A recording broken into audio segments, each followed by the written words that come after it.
Hey guys, Kyle Campbell here, giving you an inside tour of the 2017 Nissan Pathfinder Platinum. Now this is a 360-degree tour, so feel free to click around while I'm showing off some of the features here. As you can see, we're starting off in the front portion of the cabin, sitting on an 8-way power adjustable seat, which can be altered using little controls on the left side here. There's also a nice little feature here where you can program 2 different settings, and it'll automatically adjust the seat and the steering wheel accordingly. This is perforated leather beneath me and leather here on the door. There's also this nice wood tone trim piece here, as well as all along the center console here. This is an 8-inch touchscreen display. It's got Nissan Connect, which features things like navigation, as you can see here, satellite radio, traffic and weather updates, that sort of thing. Now, you can see in this center stack area that Nissan went a little bit overboard with the buttons. This is honestly more controls than anything really needs in this day and age. I mean, some of the stuff's nice. I enjoy this nice big dial here that lets you zoom in and control various functions here, but again, just way too much going on. Hopefully in 2 to 3 years when Nissan redesigns this SUV, they kind of scale this down a bit and roll more stuff into the infotainment package. This includes navigation, as I said before, audio controls, which include FM, AM radio, XM. You can connect your iPod directly with a USB cord. There's even a camera mode which allows you to select front and side views manually. Other features going on up here are heated and ventilated seats, which are controlled through these little knobs right here.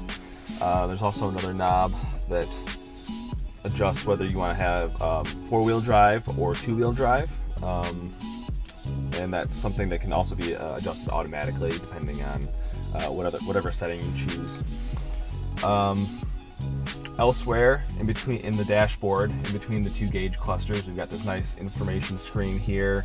You can control driver assistance features and vehicle settings, monitor lane keeping assistance, tire pressure, directions, all types of good stuff.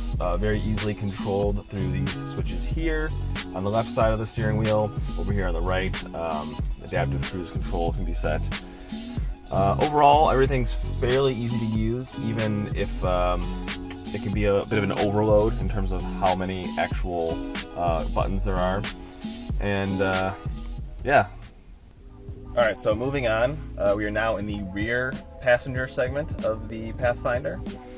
And this features tri-zone climate control, which allows each row to have its own temperature settings. There are 8 total cup holders throughout the vehicle, 6 bottle holders, and 5 power outlets. So very useful for the connected family. The thing that really separates the Nissan Pathfinder from other vehicles in the midsize SUV segment is its Easy Flex seating system. Now, that's going to be a little bit easier for me to show off if I step out for a moment, so just hang tight. As you can see, there's a 60-40 split rear seat, and that offers this glide and latch system, which lets you pull a lever below the seat and move it back and forth. Very useful for teenagers and adults to help them fit more comfortably, especially on long rides. You can also adjust the seat back to recline if you want, or you can fold it flat like so. There's also a nice feature that allows you to climb in a little bit easier in case you don't want to fold this puppy all the way down. There's a little lever over here on the side of each middle seat that lets you push forward like this. As you can see, there are 2 small seats back here. Not a ton of room for an adult like me, but if you have younger children, they should fit back here just fine, especially if the middle passengers are kind enough to scoot up just a bit. These seats also fold flat, like so. And that'll give you a maximum cargo capacity of 80 cubic feet, which is pretty good for this segment, but still a few feet behind vehicles like the Honda Pilot, Toyota Highlander, and Dodge Durango. If you really want a ton of rear cargo capacity, you're gonna probably want the Chevrolet Traverse, which is basically a minivan with a lifted ride height. Tons of room back there. But this Pathfinder should take care of most of your large item moving duties. If you want anything more than this, especially on a consistent basis, you might want to consider a pickup truck of some sort. With the third row in place, you get 16 cubic feet back here, which is not great. It's enough for some groceries, maybe a few sports bags, but I mean, there are honestly, sedans that offer more trunk room. If you want a vehicle that has seating for 6 or more in the back seat with a lot of cargo room, you're probably going to want to shift more towards the full-size SUV segment.